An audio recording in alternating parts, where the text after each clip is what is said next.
Hello, my name is Dylan Kitchen, and for my project, I decided to look at the town of Whiteclay, Nebraska. So, Whiteclay, Nebraska has a population of 10 people, according to the 2010 census. At this point, it contained four alcohol stores, and up until 2017, those stores sold a combined 4.5 million cans of beer each year. So, thinking about that in terms of their 10 residents with the census, that means that every single day, each of those residents would consume an equivalent of 1,200 cans of beer. Now, obviously, those residents were not the sole uh, buyers of that alcohol, so who is really doing the purchasing? So, looking at where white clay exists in the region, it is about 2 miles away from the city of Pine Ridge, which is actually in South Dakota. As you can see, white clay resides on the border with Nebraska and South Dakota on the north side of Sheridan County.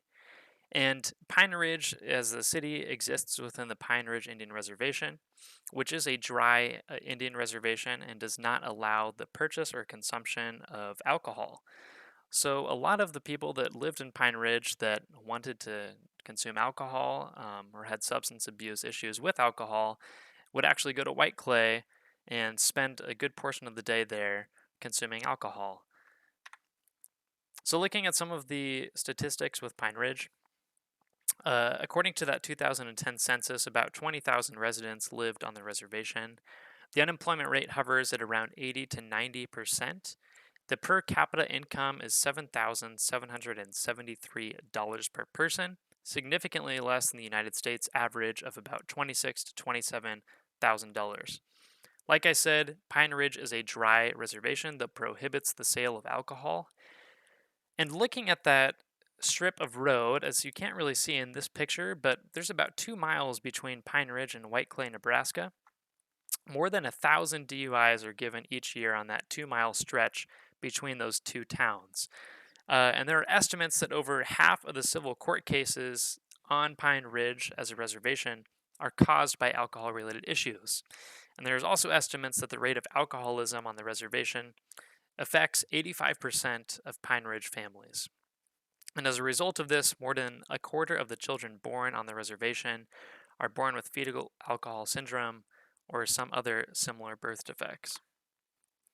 So, right here is a picture of a crashed car that's on Denny Reynolds' junkyard outside of Whiteclay. And he estimates that about half of the cars in his junkyard actually come as a result of being crashed on that stretch of highway between the two cities due to alcohol related crashes.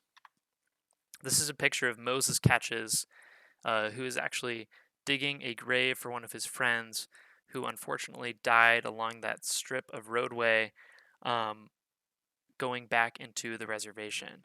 And his friend actually died at the age of 25, which in Pine Ridge is middle of your life expectancy. So, looking at the poverty rates in Pine Ridge, and also just Native American counties in general. If we see here on the y axis, that's the native percentage of population, and the x axis is the percentage of population in poverty. So, just generally, the higher the percentage of population is with Native individuals, the higher the rate of poverty gets. But Oglala Lakota County up here, which is the highest of both of those statistics, actually exists within the Pine Ridge reservation borders. And that actually is the poorest county in the United States and the second poorest county in the entirety of the Western Hemisphere, only behind one county in Haiti. So, looking at the life expectancy of Pine Ridge, we're now comparing it with some global data. So, imagining that Pine Ridge is a country compared to other countries, United States is up here with a generally high life expectancy relative to other countries. But if Pine Ridge were its own nation, it's pretty low down here, if not the lowest, with a life expectancy of 47 years old for males and 55 for females. Now, White Clay, Nebraska has been known as the Skid Row of the Midwest. There was a lot of lawlessness in White Clay, which created a movement to end the sale of alcohol. There were high reports of sexual assault, theft, and other crimes, and there was no local law enforcement to enforce any of the laws.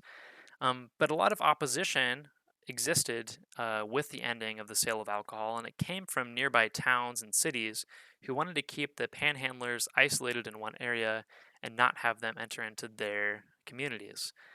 But eventually, those high crime reports led to an investigation by the Nebraska Liquor Commission. So here's a picture of a couple staying in Whiteclay.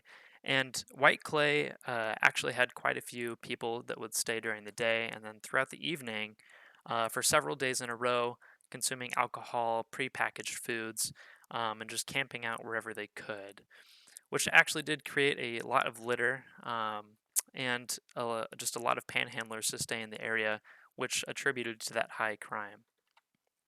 Here's a picture of someone who is staying throughout the evening as the sun goes down and the stores are probably closing, only to then start consuming alcohol again in the morning. We can see a beer can over here in the corner. And these pictures, by the way, are from Wounds of Whiteclay, which is an advocacy group that advocated to end the sale of alcohol. This is a picture of a beer truck who would have come quite frequently into Whiteclay just because if there were more than 12,000 cans of beer leaving Whiteclay every single day, its supply had to continually be replenished. So eventually, with a lot of advocacy, the end of alcohol sales did come in April of 2017 when the three-panel Nebraska Liquor Commission unanimously denied renewals of licenses for those four stores that existed in Whiteclay. And on midnight of April 30th, when their licenses expired, the sale of alcohol in Whiteclay had ended. The owners of those stores eventually did appeal their case to the Nebraska Supreme Court, but the case was denied.